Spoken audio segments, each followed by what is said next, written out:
बजा के हमारे महबूब नेता का स्वागत अभिनंदन करिए। राहुल गांधी जी जो इस देश की सड़कों पे आज के ज्वलंत मुद्दे लेके चल रहे हैं, हमारे बीच आ चुके हैं। हमारे नेता राहुल गांधी जी, प्रदेश के यशस्वी मुख्यमंत्री अशोक गहलोत जी, हमारे प्रदेश कांग्रेस कमेटी के अध्यक्ष गोविंद सिंह डोटासरा जी और हमारे पूर्व प्रदेशाध्यक्ष, पूर्व डिप्टी सीएम सम्मानीय सचिन पायलट जी, हमारे नेता केसी वेणुगोपाल जी और तमाम उपस्थित नेता मंच पे पहुंच चुके हैं। मैं एक बार पुनः आपसे कहूंगी कि जोरदार तालियां बजा के हमारे सभी नेताओं का स्वागत अभिनंदन करिए। मैं सम्मानीय प्रसादी लाल जी जो आपके स्थानीय विधायक हैं राजस्थान के अंदर मंत्री, में उनसे निवेदन करूंगी कि सभा में अपनी बात कहें।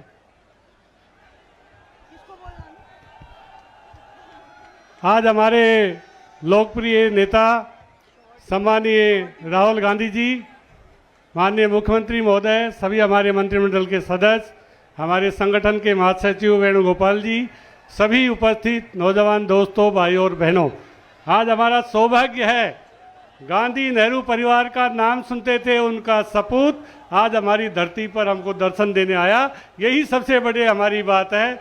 इंदिरा जी ने गरीबी हटाओ का नारा दिया था, सोनिया जी ने यूपीए गवर्नमेंट में 2 रुपए किलो देश के लोगों को दिया था, गेहूं दिया था, और राहुल जी ने आज पूरे देश में ऐसी यात्रा आज़ादी के बाद ना किसी ने की है और ना किसी के करने की हिम्मत होगी। हम तो यही कहते हैं कि आपके जो निर्देश थे, 2018 में सरकार बनी, माननीय मुख्यमंत्री महोदय के नेतृत्व में हमने वो सब काम किए।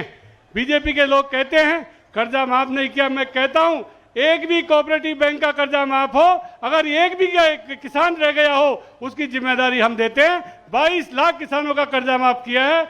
माननीय राहुल जी, आपके निर्देश से माननीय मुख्यमंत्री महोदय ने गरीबों का फ्री इलाज, 10 लाख तक का फ्री इलाज, फ्री जांच, ये सारे राजस्थान में है। आज जो भी शिक्षा में शिक्षा आप तो हम पधारे, मैं आपके और मुख्यमंत्री जी के आपके बीच में आपको सुनना चाहती है जनता, इसलिए मैं आपसे निवेदन करूंगा कि हमारी ये जैसा आपका स्वागत हमने किया, हम आपको बहुत आपका आभारी है कि आप हमारे यहाँ पैदल चलकर सुनते नहीं थे नेता कोई पैदल आएंगे, ये तो हेलीकॉप्टर में आते थे और किसी में आते थे नेता, पर आपका धन्य है, आपके माता पिता को धन्य है कि आपने इतनी 3500 किलोमीटर की यात्रा करके आप कश्मीर पहुंचेंगे। या तो त्रेता युग में भगवान राम ने यात्रा की थी पैदल, या राहुल जी आप कर रहे हैं, इससे देश का भला होगा, देश का बहुत भला होगा। आज देश में यूथ आपकी तरफ देख रहा है, आप तो हम बहुत बहुत आभारी है, दौसा जिले के नहीं पूरे देश के लोग आपके आभारी है। इतना सख्त कदम आपने उठाया, आज जनता आपकी तरफ देख रही है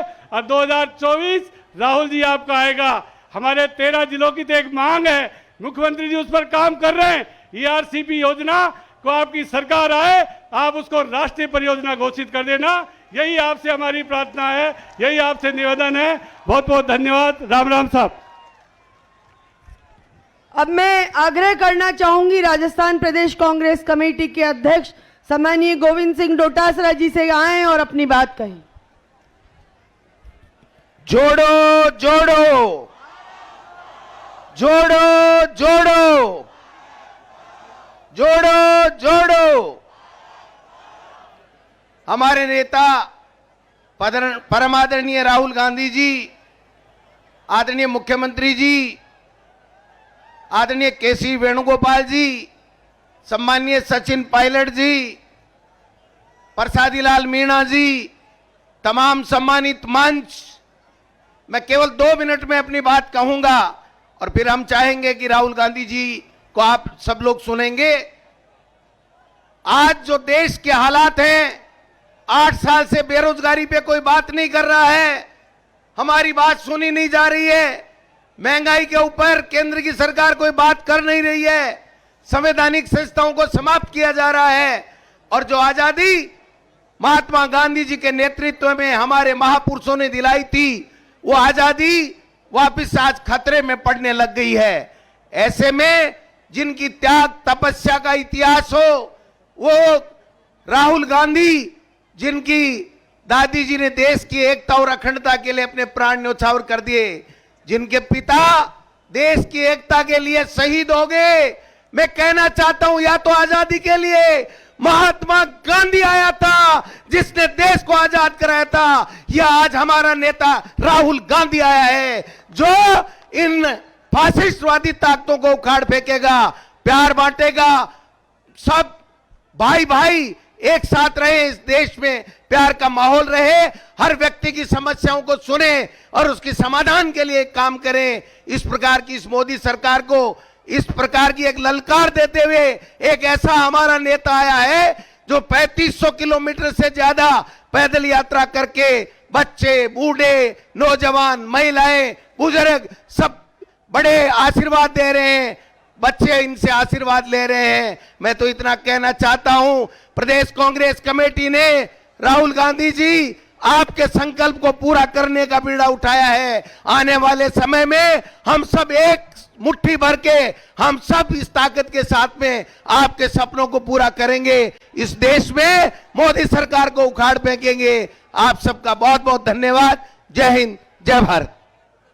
अब मैं हमारे नेता आदरणीय राहुल गांधी जी को बुलाना चाहूंगा। जोड़ो जोड़ो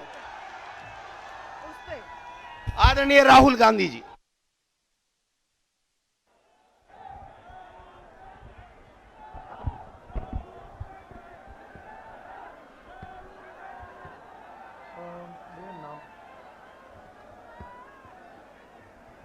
अशोक गहलोत जी,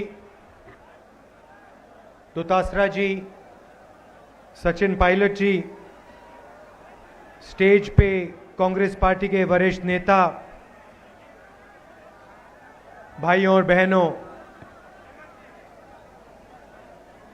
हमारे प्यारे कार्यकर्ता,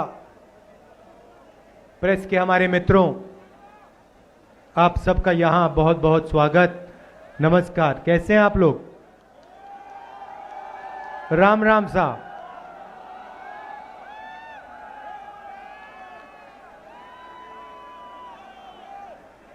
देखिए, अभी दोतासरा जी ने गांधी जी और मेरी तुलना की, ये बिल्कुल गलत है।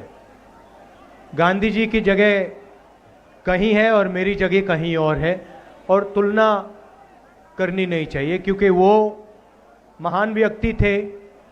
उन्होंने अपनी पूरी जिंदगी देश की आज़ादी के लिए दी, 10-12 साल जेल काटी, तो उनकी जगह कोई और भर नहीं सकता है, और उनके साथ मेरा नाम भी नहीं लेना चाहिए, पहली बात। अब दूसरी बात, मैं मेरे कांग्रेस पार्टी के जो मित्र हैं उनसे थोड़ी कड़ी बात कहना चाहता हूं। देखिए, जो राजीव गांधी जी ने किया, इंदिरा गांधी जी ने किया, वो शहीद हुए, उन्होंने जो करना था किया और अच्छा किया, मगर कांग्रेस पार्टी को हर मीटिंग में ये दोहराना नहीं चाहिए। देखिए, महात्मा गांधी जी ने जो किया वो कर दिया,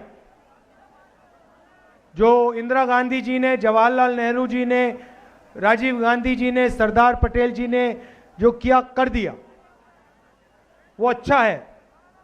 मगर हमें यह बोलना चाहिए कि हम जनता के लिए क्या करने जा रहे हैं, यह ज्यादा जरूरी है। तो मेरे दिल में बात आई, कभी कभी मैं जो आता है कह देता हूं, तो मैं आपसे माफी मांगता हूं।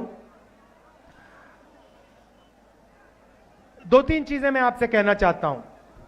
देखिए, ये यात्रा हमने शुरू की, इसका लक्ष्य भारत को जोड़ने का था।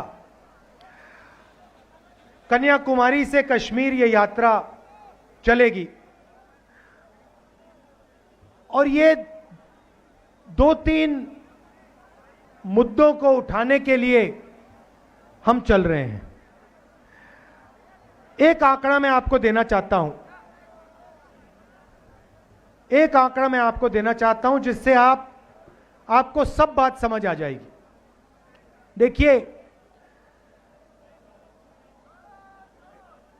हिंदुस्तान के 100 सबसे अमीर लोगों के पास उतना ही धन है जितना हिंदुस्तान के 55 करोड़ लोगों के हाथ में है। 100 लोगों के पास इतना धन है जितना हिंदुस्तान के 55 करोड़ लोगों के हाथ में है। हिंदुस्तान का आधा धन सिर्फ 100 लोगों के पास है, और इन 100 लोगों के लिए हिंदुस्तान चलाया जाता है। और अगर आप उससे भी गहराई में जाना चाहते हैं तो आप उन 100 लोगों को भी छोड़ दीजिए, उनमें से 4-5 ऐसे लोग हैं जिनको आज आप हिंदुस्तान के महाराजा कह सकते हो, राजा कह सकते हो। पूरी की पूरी सरकार, पूरा मीडिया, सारे ब्यूरोक्रेट्स इनके इशारे से काम करते हैं। नरेंद्र मोदी जी भी इन्हीं के इशारे से काम करते हैं। जो ये कहते हैं वो नरेंद्र मोदी हिंदुस्तान के प्रधानमंत्री करते हैं। इन्होंने कहा कि जो छोटे व्यापारी हैं, जो मिडिल साइज व्यापारी हैं, उनको खत्म करना है। इन्होंने नरेंद्र मोदी जी को इशारा दिया और नरेंद्र मोदी जी ने एक के बाद एक निर्णय लेने शुरू कर दिए। नोटबंदी, भाइयों और बहनों, यह पॉलिसी नहीं है, यह हथियार है। यह हिंदुस्तान के छोटे व्यापारियों को, मिडिल साइज बिजनेस चलाने वालों को, यह दुकानदारों को खत्म करने का हथियार है। दूसरा हथियार, गलत जीएसटी। आज मुझे सड़क पे बताया गया कि अगर कोई व्यापारी गुड़, बेसन अगर 25 किलो से ज्यादा, 25 किलो से कम बेचता है तो उस पर जीएसटी लागू हो जाती है, मगर अगर 25 किलो से ज्यादा बेचता है तो उस पर जीएसटी नहीं लगती। तो जहां भी ये छोटे व्यापारियों को मार सकते हैं, खत्म कर सकते हैं, ये पूरा का पूरा दम लगा के कर देते हैं। लक्ष्य है कि जो हिंदुस्तान के छोटे व्यापारी हैं, जो देश को रोजगार देते हैं, इनको खत्म कर दिया जाए और हिंदुस्तान के सबसे बड़े 3-4 पूंजीपतियों को देश का पूरा धन दे दिया जाए। तो यात्रा का पहला लक्ष्य, इसका जो नतीजा आ रहा है, जो 5-7 पूंजीपतियों को पूरा का पूरा देश का धन दिया जा रहा है, इसका नतीजा है कि देश युवाओं को रोजगार नहीं दे पा रहा है। मेरे से कन्याकुमारी से यहां तक हजारों युवा मिले हैं, हजारों युवा मिले हैं, और सारे के सारे मुझे कहते हैं हमें बीजेपी के, नरेंद्र मोदी जी के हिंदुस्तान में हमें रोजगार नहीं मिल सकता है। हमने इंजीनियरिंग की पढ़ाई की, आज हम ओला चलाते हैं, उबर चलाते हैं या फिर मजदूरी करते हैं। तो यह हालत हिंदुस्तान की है। जो गरीब लोग हैं वो बेरोजगार हैं, उनको रास्ता नहीं दिख रहा, उनके सपने पूरे नहीं होते, और 5-6 अरबपति हैं, उनको सब कुछ मिल जाता है। एयरपोर्ट मिल जाते हैं, पोर्ट्स मिल जाते हैं, सड़क भी वही बनाते हैं, खेती भी वो करना चाहते हैं, इंफ्रास्ट्रक्चर भी वो बनाते हैं, टेलीफोन का सिस्टम भी वो चलाते हैं, सारा का सारा उनके हाथ में है। और इससे देश को बहुत गहरी चोट पड़ रही है। तो पहला मुद्दा भारत जोड़ो यात्रा का बेरोजगारी के खिलाफ खड़े होने का है। दूसरा मुद्दा, और हर किसान मुझे ये कहता है, महंगाई बढ़ती जा रही है। यहां हमारी माताएं बहनें आई हैं, सबसे बड़ी चोट इनको पड़ती है। आप मुझे बताइए, यूपीए के समय गैस सिलेंडर का क्या दाम था?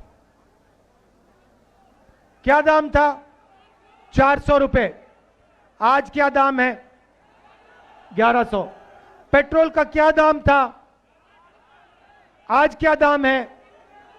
डीजल का क्या दाम था? आज क्या दाम है? ये तो पूरा हिंदुस्तान जानता है। मगर आपको एक और सवाल पूछना चाहिए, ये जो पैसा आपके जेब में से निकल रहा है, सिलेंडर का पैसा, पेट्रोल का पैसा, डीजल का पैसा, ये कहां जा रहा है? ये किसकी जेब में जा रहा है? ये किसके हाथों में जा रहा है? ये वही 5 पूंजीपतियों के हाथ में जा रहा है। सारा का सारा धन आपके जेब में से निकाला जाता है, किसानों के परिवारों के जेब में से निकाला जाता है और इन्हीं 5 लोगों को दिया जाता है। यह दूसरा मुद्दा है। इंटरनेशनल मार्केट में तेल के दाम गिरे हैं, मगर हिंदुस्तान में तेल के दाम, पेट्रोल के दाम कभी नहीं गिर सकते।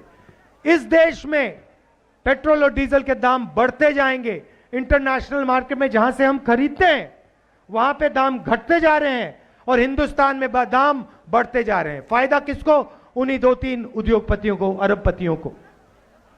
तो दूसरा मुद्दा महंगाई का मुद्दा है और इससे सब गरीब लोगों को चोट पहुंचती है। किसानों को, मजदूरों को, छोटे व्यापारियों को, स्मॉल मीडियम बिजनेस चलाते हैं, उनको सबको चोट पहुंचती है। और तीसरा मुद्दा जो नफरत का मुद्दा है, आरएसएस और बीजेपी, उनकी योजनाएं डर फैलाने की योजनाएं हैं। नोटबंदी का लक्ष्य हिंदुस्तान की जनता के दिल में डर फैलाने का था। गलत जीएसटी छोटे व्यापारियों को डराने की योजना है। जो आज बेरोजगारी है उससे डर बढ़ता जा रहा है और इस डर का फायदा सिर्फ बीजेपी और आरएसएस को होता है, क्योंकि वो इस डर को नफरत में बदलते हैं। उनका काम ही डर को नफरत में बदलने का है। उनके पूरे पूरे संगठन यही काम करते हैं। देश को बांटने का काम करते हैं, नफरत फैलाने का काम करते हैं और डर फैलाने का काम करते हैं। और इसीलिए भारत जोड़ो यात्रा का तीसरा लक्ष्य और शायद सबसे जरूरी लक्ष्य, देश में जो डर फैलाया जा रहा है, नफरत फैलाई जा रही है, उसके खिलाफ खड़ा होना। भाई और बहनों, मैं आपसे पूछता हूं, आपके परिवार में अगर लड़ाई हो, भाई भाई से लड़े, बेटा पिता से लड़े, माता बेटी से लड़े, तो क्या उस परिवार को फायदा मिलता है? फायदा होता है परिवार को कभी? ऐसा कोई परिवार है जो बांटा गया, जिसमें लड़ाई हुई, जिसमें नफरत है और वो आगे बढ़ गया? कोई है ऐसा परिवार? एक परिवार नहीं मिलेगा आपको। तो अगर परिवार को नफरत और हिंसा से फायदा नहीं होता तो देश को कैसे होगा? तो भाई और बहनों, देश कमजोर हो रहा है और इस कमजोरी का फायदा देश के दुश्मन उठाएंगे। इस कमजोरी का फायदा जो देश का भला नहीं चाहते हैं वो उठा रहे हैं। इसीलिए हमने देश को जोड़ने की यात्रा, कन्याकुमारी से श्रीनगर तक की यात्रा, श्रीनगर में तिरंगा फहराने की यात्रा हमने शुरू की है और यह यात्रा श्रीनगर तक जाएगी। मैं एक और बात कहना चाहता हूं। देखिए, राजस्थान में, महाराष्ट्र में मैं चला और जब मैं आपसे मिलता हूं, आप 2 नारे इस्तेमाल करते हो सड़कों पे। एक आप कहते हो राम राम सा, जो मैंने अभी पहले बोला, राम राम सा, सही?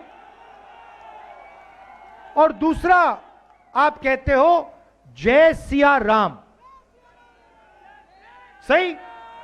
अब मैं आरएसएस बीजेपी वालों से पूछना चाहता हूं, आप जय श्री राम बोलते हो, मगर आप जय सिया राम क्यों नहीं बोलते हो?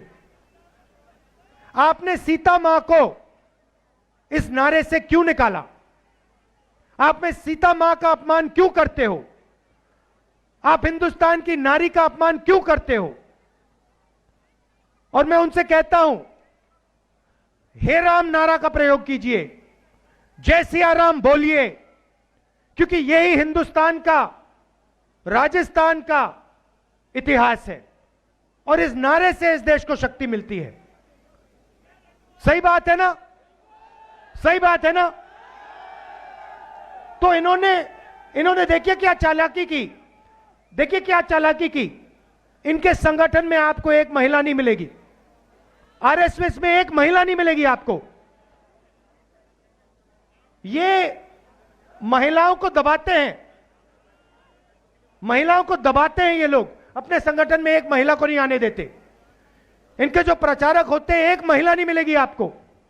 और फिर जो हमारी जो संस्कृति है, जय सिया राम, उसको भी ये बदलने की कोशिश कर रहे हैं और सीता मां का अपमान करते हैं। तो जब भी आपके पास आते हैं, इनसे आप कहो, आरएसएस के लोगों से कहो कि ये बंद करें और सीता मां का अपमान ना करें और जय सिया राम बोला करें और हे राम बोला करें। और जो राम भगवान ने कहा था, जो राम भगवान ने कहा था, भाई और बहनों, राम ने अन्याय कभी किया? कभी किया अपनी जिंदगी में भगवान राम ने अन्याय? क्या भगवान राम ने हिंदुस्तान में हिंसा फैलाई थी क्या? नफरत फैलाई थी क्या? ना, भगवान राम ने सबका आदर किया था। गलत जीएसटी तो लागू नहीं की थी ना, नोटबंदी तो नहीं की थी ना, क्योंकि भगवान राम गरीबों के थे, 5 पूंजीपतियों के नहीं थे, वो किसान के थे, मजदूर के थे, छोटे व्यापारियों के थे और वो सुनते थे। अगर कोई गरीब व्यक्ति उनके पास जाता था, वो सुनते थे। जो गरीब व्यक्तियों के दिल में था वो सुनते थे, गले लगते थे। तो जो भगवान राम ने किया वो ये लोग करते नहीं है, जो ये करते हैं उनके खिलाफ करते हैं और फिर नारा लगाते हैं जय श्री राम, जय श्री राम। तो इनसे यह भी कहो कि जो भगवान राम ने किया था, जो इज्जत भगवान राम ने हर व्यक्ति को दी थी, जो भाईचारा, जो मोहब्बत भगवान राम ने इस देश में फैलाई थी, वो उनको करना चाहिए। नफरत नहीं फैलानी चाहिए, डर नहीं फैलाना चाहिए और सही नारा का प्रयोग करना चाहिए। आप सबका बहुत बहुत धन्यवाद। नमस्कार, जय हिंद।